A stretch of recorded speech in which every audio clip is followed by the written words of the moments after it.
And he afflicted you and let you go hungry, and then fed you with manna, which you did not know, nor did your forefathers know, so that he would make you know that man does not live by bread alone, but rather by whatever comes forth from the mouth of the Lord does man live. Deuteronomy chapter 8, verse 3. Vayancha vayarivecha vayachilcha samon. These are the precise words Moses uses to recount the great miracle of the manna food from heaven. But what's very puzzling about this verse are the words, and he afflicted you and let you go hungry.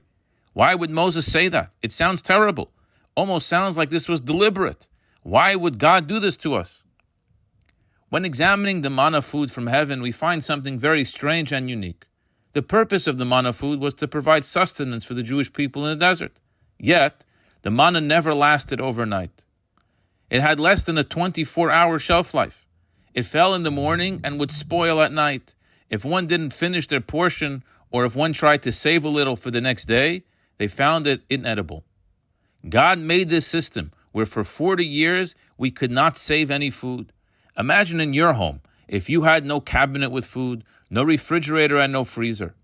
Every night you go to sleep with either full-blown anxiety for not knowing from where will come tomorrow's food, or full-blown faith and trust in God that just as the manna fell today, it will fall again tomorrow. In the Talmud, there's an expression describing human psychology. You cannot compare one with bread in his basket to one without bread in his basket. For the one with bread in their basket, even if they did not eat, they aren't so hungry, for they know there is bread available to them, and they can eat at any moment. Whereas one with no bread in their basket feels hungry, even if they just ate a full meal. I always say on Yom Kippur, already by Kol Nidre, after we just ate a full meal, people are already hungry and feel afflicted and worried about food. It makes no sense. But this is what God did to the Jews in the desert. We never had food in the basket. But we must understand, why would a loving God do this to his people? My friends, there is a very, very important lesson Almighty God is conveying over here. This goes far beyond just food. It's a lesson for life and fulfilling our purpose.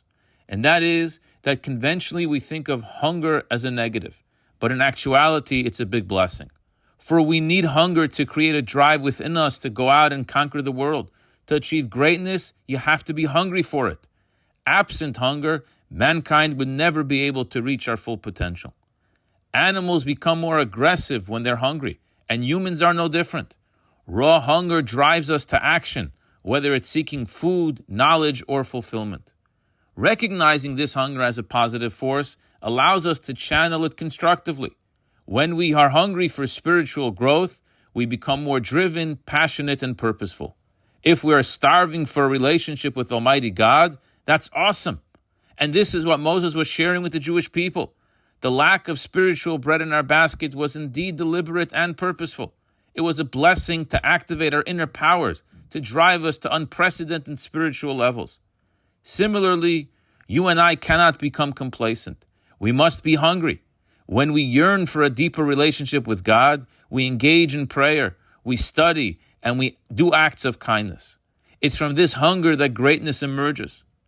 The simple manna food imbued the Jewish people with two deep and meaningful ideas. The constant dependence cultivated trust and faith that God would provide anew each day. Similarly, in our lives, we often seek security through accumulation, whether it's wealth, possessions, or relationships. The manna teaches us that true security lies in trusting God's ongoing care, rather than relying solely on our own efforts.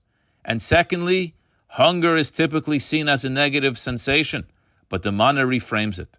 Hunger becomes a blessing, a driving force that compels us to seek sustenance both physically and spiritually.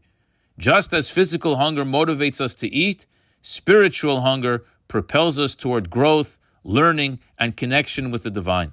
Without hunger, we would remain complacent and stagnant.